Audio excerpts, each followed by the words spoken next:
Welcome to the Cowboy Up Podcast, where talk is all about the West. This episode is brought to you by White Stallion Ranch and produced by Cowboy Spirit USA. Back in 2019, Tom Zoellner decided to hike the Arizona Trail, an 800-mile north-to-south trek. Today, he speaks with Russell and Allen about his journey encountering the expected and the unexpected, all described in his fascinating new book, Rim to River, Looking into the Heart of Arizona.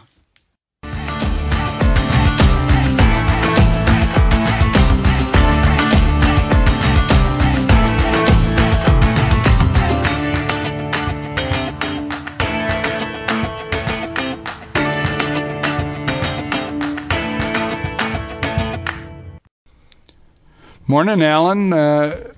Did you get to the festival? We've been talking about it all week. Yeah, for weeks. It's kind of a big thing in Tucson, and the paper this morning said they had over 100,000 participants in that. Which, when I was down there yesterday, it seemed like there were that many there. I didn't count them all, but there were. It was, if not crowded, it was full. Well, I've never been there that it wasn't. I didn't make it. We had some horse illness and injury problems, and we didn't get off the ranch. And a busy weekend, and then we were at Utah Racetrack Sunday because we're involved there. So, in any case, it's a great deal, and I'll just have to look forward to next year. Well, and I enjoyed the little party you put on here for all the authors the night before it started, and I think all the authors that were here were very appreciative of being here. So. Well, that's nice. True West Magazine, our favorite magazine, and was hosting an award here, and of course they had some pretty interesting folks invited to it. So it was really fun to be able to be a tiny part of that. Several of them have been guests on Cowboy Up with us. Yeah. So anyway, our guest today has appeared at the festival many times. Tom Zoellner is going to talk to us today about his new book, Rim to River, Looking into the Heart of Arizona. Tom is a fifth-generation Arizonan. You know, I came here when I was 5, and I feel like I'm a native times 2. And he's fifth generation. He's looking back at me, too. He's ahead of you. That's saying something. So that's a big deal. He's the author of 8 nonfiction books, including A Safe Way in Arizona, and that's about the tragic Gabrielle Giffords shooting, Island on Fire, which won the 2020 National Book Critics Circle Award and was a finalist for the Bancroft Prize. His work has appeared in many publications, including LA Times, the Washington Post, Wall Street Journal. He teaches at Chapman University and Dartmouth College and also serves as the politics editor of the Los Angeles Review of Books. And Dartmouth has kind of a connection. The prior owners to the ranch here, Bruin Margetown, he was a Dartmouth grad, and there's always been that for many, many years, that because they're a tight bunch, those Dartmouth folks. And so we got to know a bunch of them. Well, Tom, welcome to Cowboy Up. Yeah, Tom, thanks. Good to be here. I'll interrupt just a second. I want to know your connection with Arizona. We're talking to you a long way away, so how much do you get out here to Arizona, and what? Let's start off, if you would, just with your background with Arizona.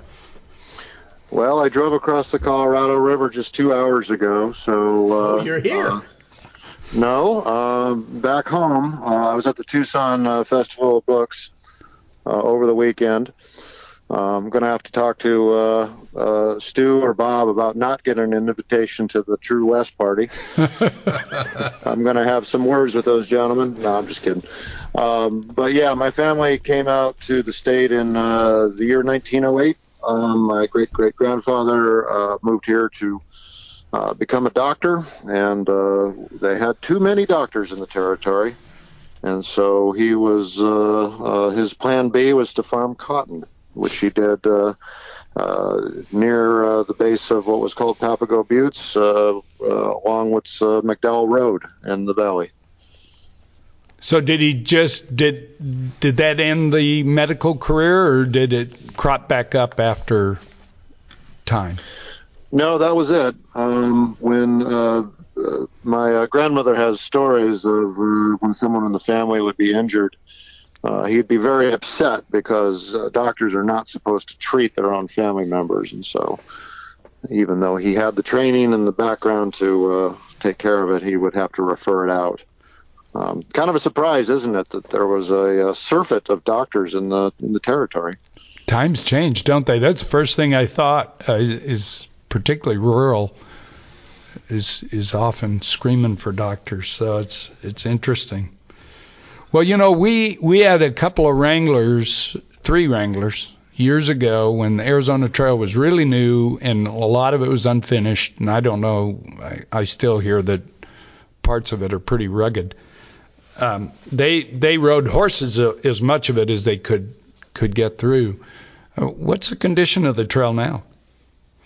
Oh, it's very good. I mean, in parts, it's easy to get off of it, but, you know, you come armed with the proper cell phone app, a Flagstaff company called Guthook, and if you've got bars, which you often do, and even if it's a very weak signal, you just sort of figure out how far off the trail you are. There was only a couple of times where it was a miscalculation that took more than half an hour to correct. Well, I loved the book, and it felt like I was out there with you traipsing around Arizona. So your Rim to River book was just outstanding. Thank you. Are you a hiker in general, or was this more about the adventure of crossing Arizona? That's a great question. I don't claim any expertise when it comes to backpacking. You know, I'm not a wilderness maven. I don't fancy myself a Grizzly Adams of any sort. You know, this was a way to have a deeper experience of Arizona. It is physically demanding, but you know, if you're in reasonably good shape, you can do this trail. It doesn't take being a triathlete to do it. Was there ever a point where you're traipsing along in Arizona and you just stopped and thought, I'm so glad I'm here? I mean, I'm seeing a different part of Arizona. I'm seeing something that I wouldn't otherwise see. I'm just glad I'm here. Did you have that thought? That's a great question. More or less on a daily basis. And you're absolutely right that you see parts of Arizona that are behind the curtain. And I, having grown up here, educated here, worked for the Arizona Republic, been to, every dinky little town that there is, I thought, well, I know this state just about as well as I can. And that turned out not to be true. This is a lake with no bottom. I think you can spend a dozen lifetimes in the Grand Canyon State and still never see all of it. Yeah, I get that. What was the hardest part? Or was there one that stood out as a pretty tough hike?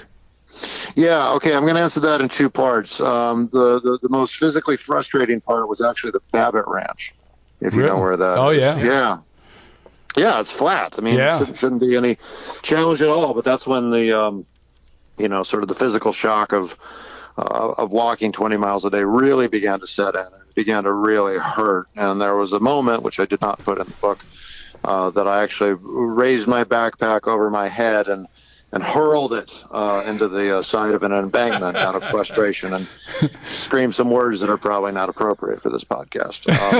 Well, that big old ranch takes a while to get across it, even if things are going well. Sure, and it is an impressive testament to the power of hereditary land assemblage. That the Babbitt brothers, of course, came out from Cincinnati in, I believe, the 1870s, if I'm not mistaken, and were able to acquire that land through government. The government program, the Homestead Act, and it's kept integral today, and it's in many ways a great legacy. Even though certainly historians can look at the activities of the Aztec Cattle and Land Company and ask some questions. The Hash Knife Boys were not exactly choir boys. How long did they? They started off with a homestead, but then how long did it take for them to acquire all the rest that now is the ranch as we know it? Yeah, that is a great question. It's been a bit since I read those documents, but I'm thinking that it was a fairly quick process to develop quite a cattle empire. And and I'm the same. I kind of don't remember that they bought the Aztec, right? That was an add-on to where they were already present. Is that, or do I have that wrong? Yeah. This is where I don't want to get it wrong. Okay. So we're all confused. Maybe someone can look that up and we can edit this part out and then we can speak with more authority. Yeah, because that history up there was complex, and there was, as you said, there was some rugged stuff with those hash knife cowboys. So we would want to get it right. Well, let's change subjects. You went down into just a little ways, right into Mexico, to the area where Arizona got its name. That's correct. The book is kind of arranged as a journey towards the source of Arizona, and what I mean by that is the place where it got its name, which is a valley, a remote valley in Sonora. It's the site of a 1736 silver rush that was a flash in the pan, so to speak. It petered out quickly. There's a lot of suspicion that it was actually kind of a fraud, that the land had been salted in that old kind of mining chicanery tradition. It got the name Arizona, which became sort of a slang term for what we would call, like, for example, a gold rush or a Klondike, something that promises excitement and riches, and then vanishes. And it's very hard to get to this place. It's not publicly accessible. I had to make friends with the family that owns it, and they very graciously took me out there on horseback. And so, disclosure, I mean, I hiked all the way across Arizona every step, but I did not then continue the journey on foot into Mexico. I drove my car into Nogales, walked over to the hotel Marcos de Niza, and then was picked up by car, and then we rode horses into that area. How far is that from Nogales, Mexico? It's not far from the border. It's, I believe, just about 10 miles, but you got to kind of button hook around on a series of highways and then dirt roads. So road journey, it's probably about 35 miles. And that was that silver was, what do they call it, placer or placer, and it's on the surface, and that's why they sort of suspected it could have been salted. Yes, the Plachas de Plata, as they called it, bore a suspicious resemblance to silver that would have been in the government coffers. So the part of the kind of conspiracy theory around this is that somebody stole the silver from what amounted to the property of the King of Spain, and placed it there for their own reasons. If it was a genuine, natural deposit, it sure was on the surface and gone fast. Yeah. Well, kind of sounds like it was planted there. Talk about ranching a little. You've kind of put that in there too. What you're interested in cattle? Yeah, certainly. If you walk the Arizona Trail, you're going to be walking through certainly a lot of cattle grazing country, both some private land on which there's been some easements that have been placed, as well as, of course, federal grazing leases, some state trust land that you're going to see some cows on.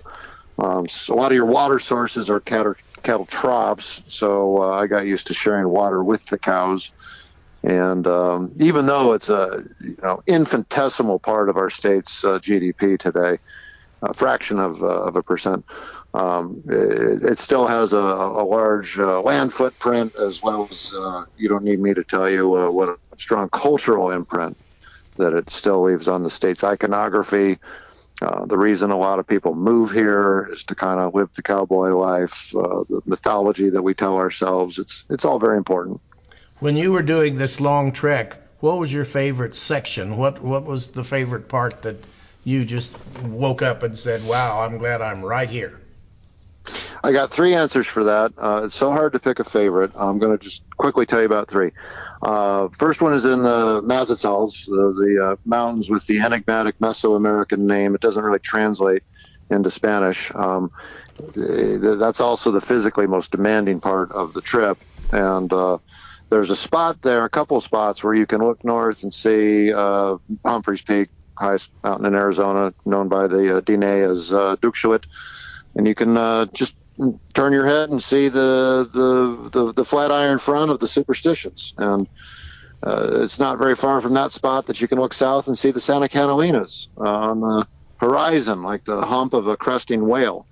And it's just so mind-blowing for those who really kind of know their Arizona, topography, to see the way that the state fits together that way. That, it's such a diverse topography, but yet it all clicks together, Second answer, physically beautiful, physically demanding, the Highline Trail, which is an old Mormon cattle path leading from the east headwaters of the East Verde River into the town of Pine. And then finally, the place where I found the most serenity was, weirdly enough, a place that I think most would consider visually uninteresting, which is the flatter part of Pinal County, as from Kearney to Oracle out there. It's just kind of alluvial, almost flat as a pancake. But out there, as the sun goes down, you can see the glow of Casa Grande. You can see the electrification of rural Arizona. You can kind of perceive the marriage of wilderness and civilization. And I just found that so incredibly peaceful. I can't explain that. Well, what about, in your book, you talk a little bit about climate change. You want to speak on that? Sure. I mean, we're facing, no matter what you think of climate change, the hydrology doesn't lie. The Colorado River is stressed out. For this book, I visited not just the highest point in Arizona, but also the lowest point in Arizona, which is where the corpse, the ghost, the spirit leavings of the Colorado River as it leaves the United States, near a place called San Luis, Colorado, south of Yuma. We have sucked it dry. We're at a crisis point. Just go up to Lake Mead or Lake Powell and see the pathetic remnants of those bodies of water. We've turned off all our rivers, and it wasn't all for bad reasons. I'm not blaming our founding mothers and fathers for doing that. This is what makes Arizona possible. But at the same time, we are running into an inflection point here, and the folks that are going to really suffer the most here are the farmers. Arizona agriculture, I think, is running into some very hard questions about whether long staple cotton, one of our 5 Cs, is going to be feasible in the long term. This gets a little Byzantine, but listeners of the podcast might be familiar with the great deal the Saudi government has with being able to pump unlimited amounts of Arizona's groundwater in the McMullen Valley to grow alfalfa to feed cows halfway around the world. That's a little questionable. We have some tough questions, and climate change is driving this. Disappearing snowpack, is making western ski resorts like Snowbowl, certainly Mount Lemmon, and possibly Sunrise. It's going to cause those business plans to come into question. Well, and we're having kind of a wet year, and that goes to the point we had some lifetime experts on water issues on the podcast a while ago, and they talked about how the whole deal that doled out the Colorado River water was based on really high precipitation numbers that they knew probably any expert at the time knew were not accurate as a longer term average. So I think that's a big part of what we're suffering. But we've gone over time, so we're going to take a quick break, and you can, if that's right or wrong, we'd love to hear about it. So we'll be right back. Well, thank you, Russell. Thank you, Alan. And it's our pleasure indeed. It is true West time. So, Stuart Rosebrook, you have been a busy, busy man. So take it away and tell us about the towns you've been, the places and spaces, and about the magazine. You're on, man. Go. Thank you, Stan. Last week I had the pleasure to go on an incredible road trip from Prescott as far south as Elgin, and back up to Tucson and home to Prescott. I picked up Bob Bell, Cave Creek, and we headed to Apache Junction. We had a fabulous book presentation there with Jana Bommersbach, and then was off to Tombstone. And we had a great 2.5 days in Tombstone, Arizona, the town too tough to die. And it was the first annual Tombstone Book Festival. And I'd say there were probably 150 people or more who attended. Doug Hawking of Sierra Vista, an author, historian and novelist, he organized it. And we had authors drive in from many directions as they were preparing to go to Tucson for the annual Tucson Book Festival. And we loaded up Shefflin Hall with authors and speakers. And it was so great to be in Tombstone. And it even snowed on us there. It's remarkable. And I really can't wait to get back to Tombstone. It's our number one true Western town of the year. And then Bob and I loaded up and headed the back way through Elgin and Sonoyta to get to the Tucson Book Festival. And it was a big year for us. Bob and I had not been at the festival together since 2019. I went last year, and it was a great, great festival. And we kicked it off with a special night at Russell True's White Stallion Ranch, where we presented Candy Moulton, a longtime contributor to True West magazine, an amazing author of the American West and documentary filmmaker. She's going to receive a Spur this year for her latest documentary film. And we presented her with the True Westerner Award to a great crowd of authors and friends on Friday night. And then we were off to the festival. I think there were maybe 125,000 people who came to the festival, and we saw a lot of them at our True West and Western Writers of America booth. And we did a big presentation with Jana Bommersbach and on Western Women, also with Chris Enns and Wynn Brown. And then it really affirmed as people came by the booth and asked us about travel and places to see in Arizona, because that's the big theme of our April 23 issue. It's our annual travel issue. And we got Robert Duvall on the cover. We look back at his career and Lonesome Dove. And we have a big travel feature by Mike Cox on Texas Rangers, which, of course, Larry McMurtry fictionalized. His Gus and Call characters were Rangers. And we send people across the West to Wyoming, Arizona. We've got them going to South Dakota.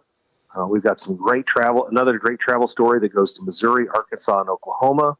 And we hope that people get out on the road and go and see the West from the ground up. We've got really another really good one on Montana as well in this issue.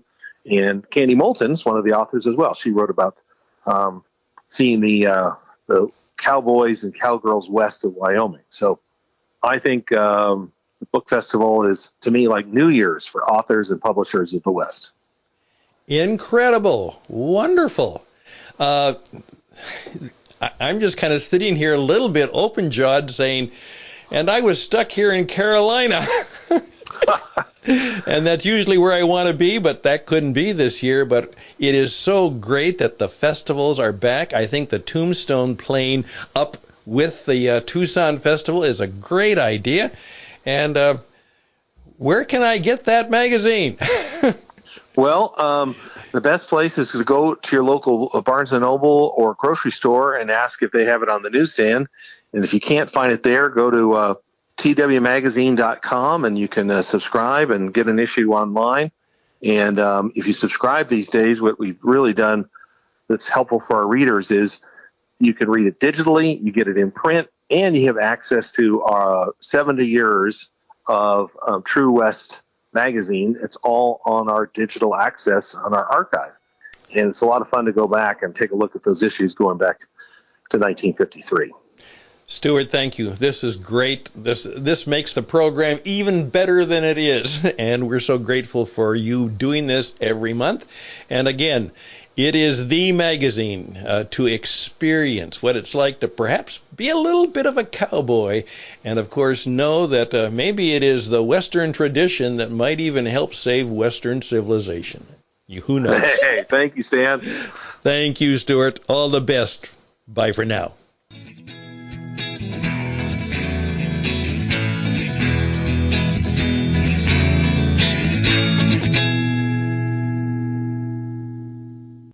All right, Tom, we're back, and we were talking about the Babbitt Ranch. The Babbitt Ranch, yes. The Babbitts acquired what was called the Hash Knife outfit in 1901, and that was after some of the real violence and ugliness of the 19th century range wars had passed. Okay, so they bought that famous one in 1901. The Arizona's biggest ranch, I believe. I believe that's true. Yeah, even bigger than Allen's. Sure felt endless to me when I was walking across it, I'll tell you that. I can't even imagine because I know the place, and it is a little flat. So, Phoenix, what was the original name for our listeners? Our biggest city. The original? There was what was Phoenix's original name, and how did it come to be? Phoenix was originally called Pumpkinville. It was an agricultural outpost for selling crops, food crops to the hungry soldiers at Fort McDowell. And an enterprising ex-Confederate named Jack Swilling hit upon the idea of digging out some of the silted up canals left behind by the Hohokam in the 13th century, and a drunken Englishman named Darrell Dupa, with a fancy for the classics, stood up on a bench one day and started making a speech about how it was an ancient city risen like the Phoenix of Grecian mythology, and so therefore Phoenix sounded a lot classier than Pumpkinville. I like Pumpkinville better. I'm sorry they didn't stay with that. I think that's a kick. I really wish the fifth largest city in America was called Pumpkinville. That's fun to think about. So I'd never heard that. So a drunken Englishman with a history of the classics brought forth Phoenix. Yes. So not only is the name Arizona rooted in a land fraud, the name of our largest city is rooted in a drunken speech. Well, and Arizona's name coming from land fraud, it's got a bit of irony in it. Yeah, or not even, a little bit of, it's just about right. What, you get Arizona, I mean, it's very clear from your book, and what's a story or two that you believe sort of haunts Arizona to this day? Well, in 1905, ranchers on the Mogollon Rim reported seeing a 8-foot-tall shambling beast that smelled of old fish, and this took on the character of a legend, the Mogollon Monster, they called him. And I was told the story in summer camp in Alpine, Arizona, when I was in grade school, and I thought, well, the counselors are just making this up to scare us. Turns out, no, that was a real thing. This is Arizona's Sasquatch, and part of, I think, the folklore of what it was like to ranch on the rim. It was kind of scary country. The Apache Wars were still a recent memory. Here, I'll tell you a quick story along those lines. Here's another Mogollon Rim story. There's a marker at the site of an engagement between General George Crook, launched a punitive expedition against the Apaches for supposedly marauding against the residences of settlers up there on the rim. And this monument, whose words were, I think, cast in the 1930s, kind of cast the U.S. Army in a heroic role and the settlers in the role of victims. And certainly, I think later historiographies are going to question that. And somebody took it on themselves to very professionally cut out a stencil and vandalize, but very thoughtfully, this marker. And the legend that is superimposed upon the cast letters of the 1930s version of the story is this: settlers had it coming. So that's a sight on the trail, and I kind of hope they don't clean up that monument, even though it is vandalism, because for me that sort of illustrates the ways that we tell each other different histories as time goes on, as we understand more, and as the layers of that monument, paint on iron, is kind of like a metaphor for the palimpsest of history itself. Have you read the book Once They Moved Like the Wind? I have not. So it's subtitled Cochise, Geronimo, and the Indian Wars, and it's just my favorite book. I've read it more than once, and it of course centers on the Chiricahuas down in southern Arizona, northern Mexico, and Cochise and Geronimo and all those folks, Jew and the some of the others, Victorio, but to me it just reads as historical books should. It didn't really. I don't take a slant from it at all. You come away realizing that there was tremendous violence on both sides, and that if you were either a Chiricahua Apache or a white settler or a Mexican settler, you had a lot to fear and a lot to be angry about. And it's a great book. Yes, I completely agree with that idea that every side is going to have its own version, and that the frontier was a violent place on almost every side. Oh, this book, particularly for subsistence ranchers, the little ranches that were out there, with the exception of Pete Kitchen's ranch there just north of Nogales, they just were basically taken out of existence, and a lot of those folks were innocent, but the battle was far bigger than they were. And it's a great book. If you're a Arizona guy, Once They Moved Like the Wind is worth your. I haven't read that time. one. I need to read that because I love Arizona history. Thank you for that recommendation. And it was, that violence along in the Santa Cruz Valley that was, part of Arizona's statehood journey. The idea that federal control needed to come to the area. There's a famous quote that you guys probably know from William Tecumseh Sherman, who said, we took the territory of Arizona from Mexico in 1847, and we spent the rest of the time trying to give it back. My dad had a different version. He didn't like Texas very much, so he said, I want to start a war with Mexico and make them take it back. Make them take it back. So it was kind of inappropriate, but he thought it was funny. But yeah, Sherman's. So what on this journey surprised you the most? Was there something that just did that? Yeah, I want to point out, yes, the book is structured as sort of a journey across Arizona on foot, north to south. But it's, as you know, like 17 essays that are kind of linked together with the story of this walk. I write about how lobbying is done at the state capitol. I write about wildfires. I write about copper mining. The history of our Republican Party. DNA spirituality, all kinds of things. Anything that I thought was interesting, food, music. And in terms of surprises, it's a treasure chest of surprises for me, and I hope for the reader. The one that comes to mind just right now, out of many, is just what a permanent class the lobbyists are down at the legislature, and they really hold the institutional memory. A good part of the power. If you think Arizona's state government can be a clown show, you're not wrong. A lot of the folks that do get elected are inexperienced and may not have the best grasp of how government works or how bills move through committee.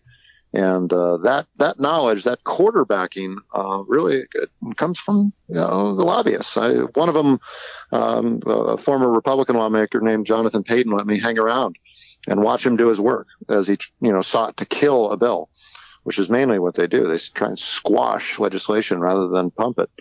And that was quite an education. He was very transparent with me about how it all worked. Interesting. We had the Domenas, who are lobbyists in Arizona and have been ranked number one in past years, and we work with them sometimes, and it's really you're absolutely right, and it's real easy to criticize lobbyists. But did you use the term institutional knowledge? And they have. Yeah. I mean, what they do. I mean, they're vigorous advocates for their clients, and that means, of course, selective storytelling. But I don't consider them all scumbags and villains. That would be also a distortion. Yeah, no doubt. What are you working on now, Tom? I'm working on thank you for asking.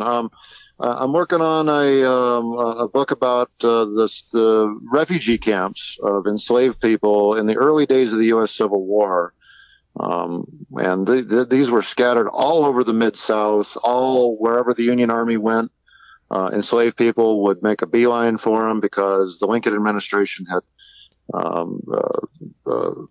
embraced an idea from a general named Benjamin Butler that freed and refugee enslaved people were to be considered contraband of war and could be confiscated like property. And they were in this weird zone between enslavement and freedom. And part of my argument is this really hastened the emancipation process. And these camps were scattered everywhere. You're scattered everywhere. There were hundreds of them, and by the time it was all over, more than 500,000 people were living there. And you're not talking black or white. You're talking about everybody. No, I'm talking about enslaved people, which were almost all African Americans. All right. Wow. Just want to make it clear. That's a topic that I used to read all kinds of books about the Civil War. So that's what a great topic, because it's going to be, I think, a lot of news to a lot of people, isn't it? Yeah, this doesn't get nearly enough attention, and as you know better than anyone, it's real easy to go down a Civil War rabbit hole, just because it is just so interesting, and it still boggles my mind. Two things are just I still can't comprehend. Number one, that we could go to war with each other.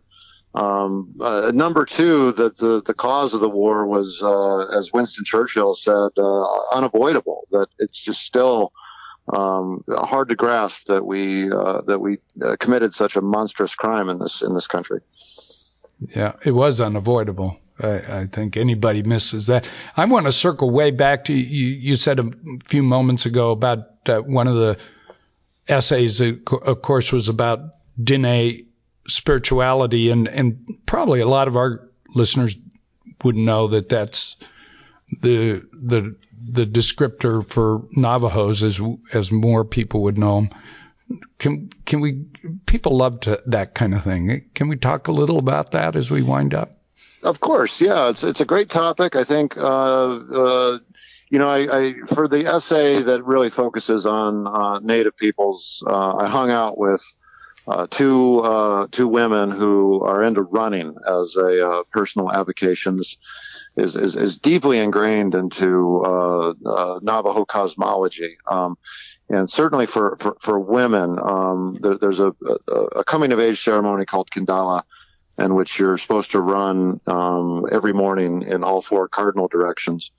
And the idea of running is really, really important to almost every every tribe in Arizona. And but I, hung out with these women. One of them was training for the Boston Marathon, was going to go on a Boston qualifier in Provo the next week, and I was just pathetic on this run. I was just sort of like half run, half walk, half run, half walk. They were very kind to me, and they told me all about kind of how they view the landscape, how they view their practice of running, not just as exercise, but also a manifestation of the gorgeous and untranslatable word hojo in DNA or Navajo, which the best you can do in English is call it balance, a sense of harmony with where you are and where the landscape is.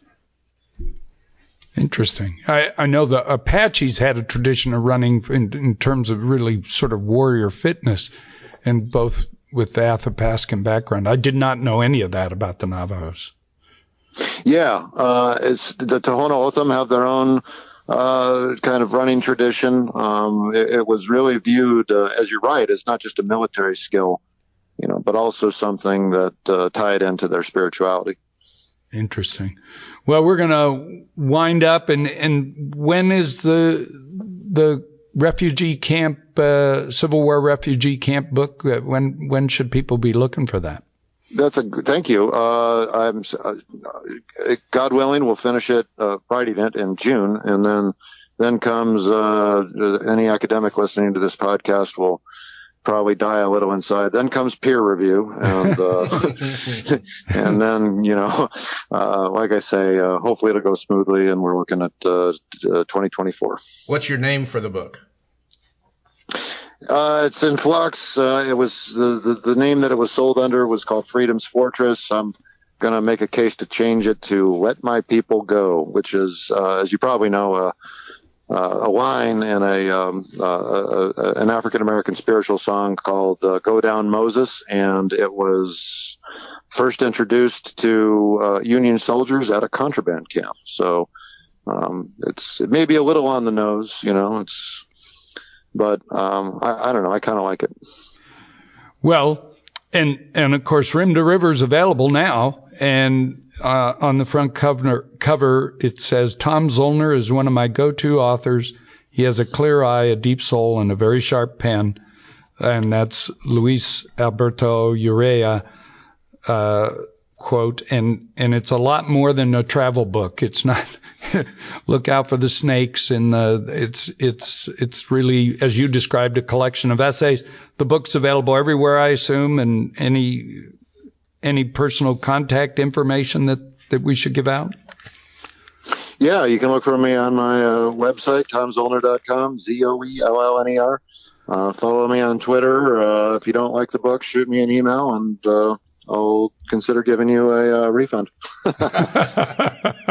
Well, again, that's Tom, Zoellner.com, and the book, Rim to River, Looking into the Heart of Arizona, and that's really almost more the title of it. Well, for our readers, I'm telling you, I'm mostly through the book, and I'm loving it. So high praise from me. Thank you, Tom. And thank you, gentlemen. This has been fun. Well, right. For us too.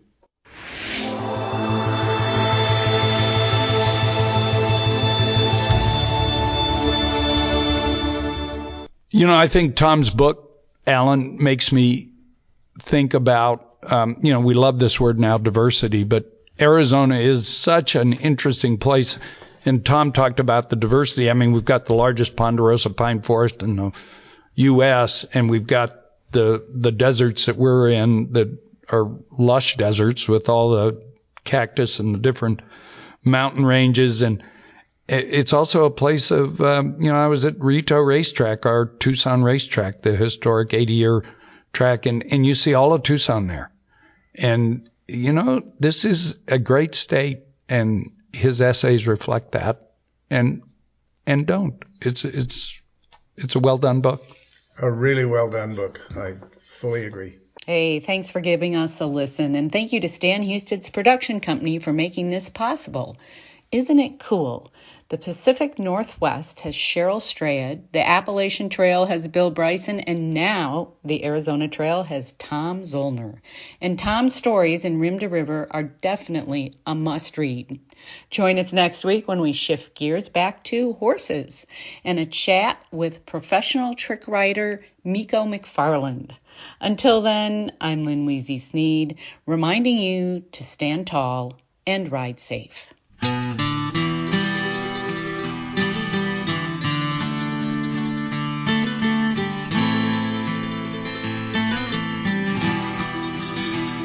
Storm rolled in from the western sky. 2,000 head of steers took flight. Good night paid those boys to ride, and by damn they would, though some might die. Don't say goodbye to the cowboy way. Tradition lives, and it's here to stay. 100 years and growing strong today.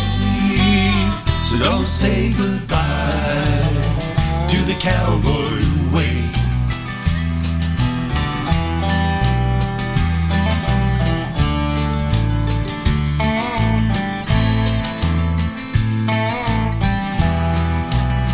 She's 10 years old on a stout bay horse. 300 years they guide her course from the Spanish quest to the blue and gray, to what we call the cowboy way. Don't say goodbye, don't say goodbye to the cowboy way.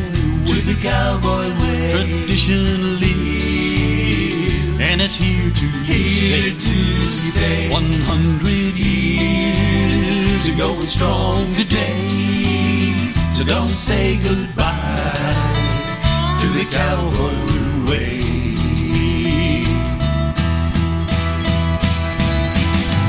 Rawhide and steel, hooves and horns, legacy to the yet unborn.